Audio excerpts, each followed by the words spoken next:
Bien le bonjour. Aujourd'hui, je vais te raconter une histoire qui pourrait vraiment changer ta façon de voir la perte de poids. C'est l'histoire de Nadia. Elle a 36 ans, elle travaille beaucoup, elle a une vie bien remplie et comme toi peut-être, elle avait l'impression d'avoir tout essayé pour perdre du poids. Régime à répétition, nouvelle méthode miracle, culpabilité dès qu'elle craquait et au final, toujours le même résultat, rien ne tenait dans le temps. Et puis Nadia a décidé d'arrêter de se faire du mal avec des régimes stricts. Elle a choisi une approche beaucoup plus bienveillante grâce à mon programme, le Nutriscope. Et là, sa vie a vraiment basculé. Elle a perdu environ 15 kilos en un peu moins de 4 mois, sans régime, sans compter les calories, sans passer ses soirées en cuisine. Dans cette vidéo, je vais t'expliquer comment elle a fait et surtout comment toi aussi tu peux y arriver. Pour bien comprendre la transformation de Nadia, revenons un peu en arrière.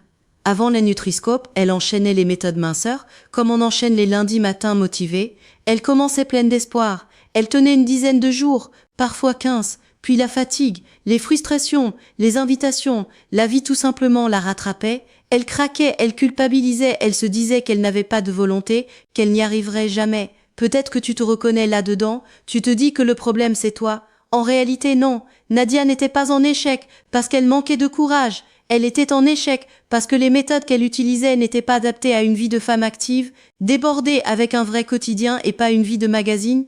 Et puis un jour, elle a décidé de faire autrement. Elle a choisi de ne plus se battre contre son corps, mais de commencer à travailler avec lui. Elle a appliqué une seule grande astuce au départ, puis quelques ajustements simples et tout a commencé à se débloquer. En moins de 4 mois, Nadia a perdu ses fameux 15 kilos qui lui gâchaient la vie depuis des années. Ce qui est le plus important pour moi, ce n'est pas seulement le chiffre sur la balance, c'est qu'elle a retrouvé de l'énergie, de la confiance, de la liberté. Elle a appris à manger sans se priver, à se faire plaisir sans culpabiliser, et surtout elle n'a plus cette peur permanente de tout reprendre dès qu'elle relâche un peu. C'est exactement ce chemin-là que je veux te montrer. Voyons maintenant ce qui a vraiment fait la différence pour Nadia. Ce ne sont pas des pilules, ce ne sont pas des poudres, ce ne sont pas des règles absurdes du type ne plus jamais manger de féculents. Ce sont 5 clés, 5 piliers très concrets qu'elle a mis en place un par un.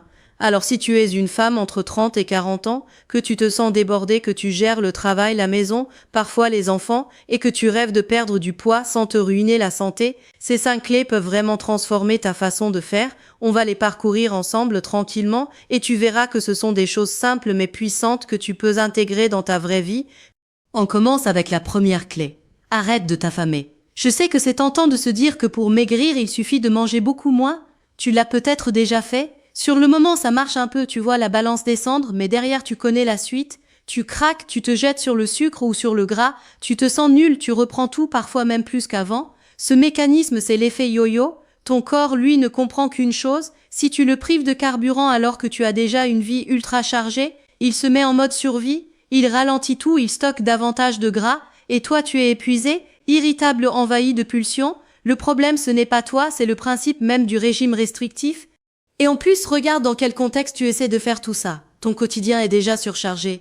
Tu as un travail qui te prend beaucoup d'énergie, des responsabilités, parfois des horaires à rallonge. Tu dois gérer les repas de toute la famille. Il y a celles et ceux qui veulent des steaks, ceux qui réclament des pâtes. Et toi, au milieu, tu essaies de manger équilibré. Tu as aussi une vie sociale, des amis, peut-être des sorties le week-end. Dans ce tourbillon, te lancer dans un régime rigide, c'est comme essayer de faire rentrer un puzzle entier dans une boîte qui est déjà pleine. Tu peux tenir quelques jours à force de volonté, mais sur la durée, c'est impossible. C'est pour cela qu'il faut changer de stratégie. La clé, c'est d'opter pour une perte de poids intelligente. Ton corps a besoin d'énergie pour fonctionner. Il ne s'agit ni de le gaver ni de le priver, il s'agit de lui donner la bonne quantité, ni plus ni moins. Quand tu manges beaucoup moins que ce dont tu as besoin, tu ne maigris pas mieux, tu t'épuises. Et il y a un autre piège dont on parle peu, ce sont les carences. Beaucoup de femmes manquent de fer ou de magnésium, notamment à cause des règles et d'une alimentation pas assez variée. Résultat, tu es fatigué en permanence, tu dors mal, tu ne maigris pas mieux, tu t'épuises. Et il y a un autre piège dont on parle peu, ce sont les carences. Beaucoup de femmes manquent de fer ou de magnésium, notamment à cause des règles et d'une alimentation pas assez variée. Résultat, tu es fatigué en permanence, tu dors mal, tu es stressé et tu te retrouves avec des envies de sucre à longueur de journée. Dans ces conditions, ton corps n'a aucune envie de lâcher ses réserves. Donc l'objectif, c'est de nourrir ton corps correctement, pas de le punir. Pour ça, chaque repas devrait reposer sur 4 grands piliers. D'abord, les fibres. Ce sont tous les légumes, les fruits, les petites peaux, les morceaux qui croquent. Ils te calent, ils aident ta digestion et ils nourrissent ton microbiote. L'idéal, c'est d'avoir environ un bon demi-kilo de fruits et légumes par jour, répartis sur la journée et adaptés aux saisons. Ensuite, les protéines, elles viennent de la viande, du poisson, des œufs, des produits de la mer, mais aussi des légumineuses comme les lentilles ou les pois chiches. Elles t'aident à maintenir tes muscles, à être rassasié plus longtemps et à stabiliser ta glycémie. Le troisième pilier, ce sont les bonnes graisses. Ton équilibre hormonal en dépend et sans hormones équilibrées, la perte de poids devient très compliquée. On pense ici aux oméga 3, aux fruits à coque comme les noix ou les amandes et aux huiles de qualité. Enfin, les glucides de qualité, pas besoin de bannir les féculents, au contraire, choisis juste des versions complètes autant que possible, comme du riz complet, du quinoa ou des céréales peu transformées, et n'oublie pas les sucres naturels des fruits ou un peu de miel et de confiture de bonne qualité. Mieux vaut apprendre à les intégrer intelligemment que de faire semblant qu'ils n'existent pas. Passons maintenant à la deuxième clé. Adopte une alimentation anti-inflammatoire. Quand tu vis à 100 à l'heure, avec des journées qui s'enchaînent, ton corps ressent ce rythme comme un stress. Même si tu ne te sens pas forcément angoissé, ton organisme perçoit cette charge mentale et physique. Pour se défendre, il met en place ce que l'on appelle un état inflammatoire. C'est une sorte de feu de faible intensité qui couve en permanence. Quand ce feu est là, ton métabolisme ralentit, ton corps stocke plus facilement, notamment au niveau du ventre, et chaque kilo devient plus difficile à perdre. La bonne nouvelle, c'est que ton assiette peut justement venir éteindre ce feu. Pour calmer cette inflammation, plusieurs familles d'aliments sont tes meilleurs alliés. D'abord, encore une fois, les fruits et les légumes. Plus ils sont colorés, variés et de saison, plus ils t'apportent des antioxydants qui apaisent l'inflammation. Ensuite, les graisses de qualité riches en oméga 3 que l'on trouve dans les poissons gras, les coquillages ou certains fruits de mer, les fruits à coque comme les noix, les noisettes ou les amandes, consommés 1 à 2 fois par jour, apportent aussi de bons lipides protecteurs. N'oublie pas les épices et les herbes aromatiques, le curcuma, le gingembre, le thym, le basilic. Tout cela n'apporte pas juste du goût, cela soutient aussi ton corps. Et puis, il y a quelque chose de très simple mais souvent sous-estimé, l'eau. Une bonne hydratation aide à évacuer les déchets et à diminuer l'inflammation. Essaie de viser environ 1,5 litre d'eau par jour, surtout répartie du matin à la fin d'après-midi pour ne pas surcharger ta nuit. On arrive maintenant à la troisième clé. Organise-toi intelligemment. Parce que soyons honnêtes, ce n'est pas la motivation qui manque le plus souvent, c'est le temps et l'énergie. Tu peux avoir toutes les meilleures intentions du monde si tu rentres chez toi épuisé, sans idée de repas, avec un frigo à moitié vide, la tentation de commander ou de piocher dans ce qui traîne sera énorme. La solution, ce n'est pas de te couper de ta vie sociale ou de te rajouter des heures en cuisine. La vraie solution, c'est d'anticiper un minimum pour que manger équilibré soit plus simple que de mal manger. Concrètement, il y a 3 petites stratégies très efficaces. La première, c'est d'avoir toujours un coup d'avance. Par exemple, à la fin de ton déjeuner, prends juste 1 minute pour décider de ce que tu vas manger ce soir. Quand tu as déjà choisi, ton cerveau est plus calme et il y a moins de place pour les impulsions de dernière minute.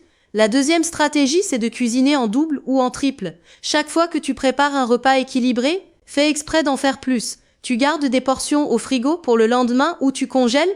Petit à petit, tu crées ton propre rayon de plats maison prêt à réchauffer, qui t'éviteront bien des livraisons. Enfin, la troisième stratégie, c'est d'avoir une liste de quelques recettes express que tu aimes vraiment et pour lesquelles tu as toujours les ingrédients à la maison. Ce sont tes plans de secours pour les soirs de grande fatigue.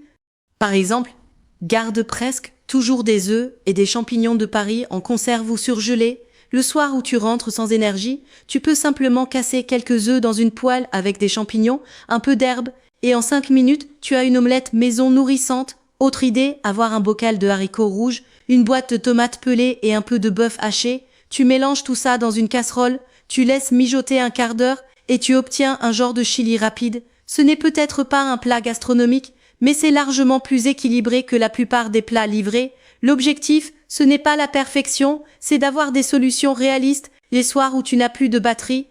On passe à la 4e clé. Prends ton temps. Je sais que ce n'est pas toujours ce que tu as envie d'entendre, surtout si tu te bats avec ton poids depuis longtemps.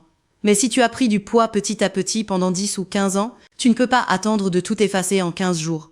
Ton corps n'est pas une machine à effacer, c'est un organisme vivant qui a besoin de temps pour se rééquilibrer. Les méthodes qui promettent des pertes spectaculaires en très peu de temps te font souvent payer la note plus tard, avec un retour brutal des kilos et parfois des dégâts sur ta santé ou sur ta relation à la nourriture. Des résultats réalistes et durables, cela ressemble plutôt à une perte d'environ 1,5 kg à 3 kg par mois, selon ta situation de départ. Et crois-moi, c'est déjà très bien. Si tu es déjà proche de ton poids de forme, chaque kilo sera plus long à perdre. Si tu as beaucoup de poids en trop, les premiers kilos partiront plus vite, puis cela ralentira. C'est normal. L'important, c'est que tu ne sois pas en souffrance permanente, que tu puisses continuer à voir des amis, à aller au restaurant, à profiter d'un bon repas sans paniquer. Avec une méthode comme la Nutri-Scope, on vise par exemple autour de 15 kilos en 4 mois ou 10 kilos en 3 mois, mais surtout on vise un résultat qui reste, sans effet yo-yo, das amar et kilo à mes motivation. Mais surtout on vise un résultat qui reste, sans effet yo-yo. Souviens-toi d'une chose, tout ce qui est vraiment important dans une vie prend du temps. Devenir à l'aise dans ton corps, c'est un vrai projet de vie, au même titre que faire grandir tes enfants, construire ta carrière ou apprendre une nouvelle langue. Tu n'es pas en train de préparer l'été prochain, tu es en train de prendre soin de la femme que tu seras dans 10 ou 15 ans. Je l'ai vu chez des milliers de patientes, quand elles acceptent d'y aller pas à pas, sans se juger, elles finissent par atteindre ce poids, où elles se sentent bien, où elles remettent des couleurs, des vêtements plus près du corps, où elles se regardent enfin dans le miroir avec douceur. C'est ce chemin-là que tu es en train d'ouvrir en décidant d'être patiente avec toi-même. On arrive à la 5e clé. Bouge même si tu as l'impression de ne pas avoir de temps.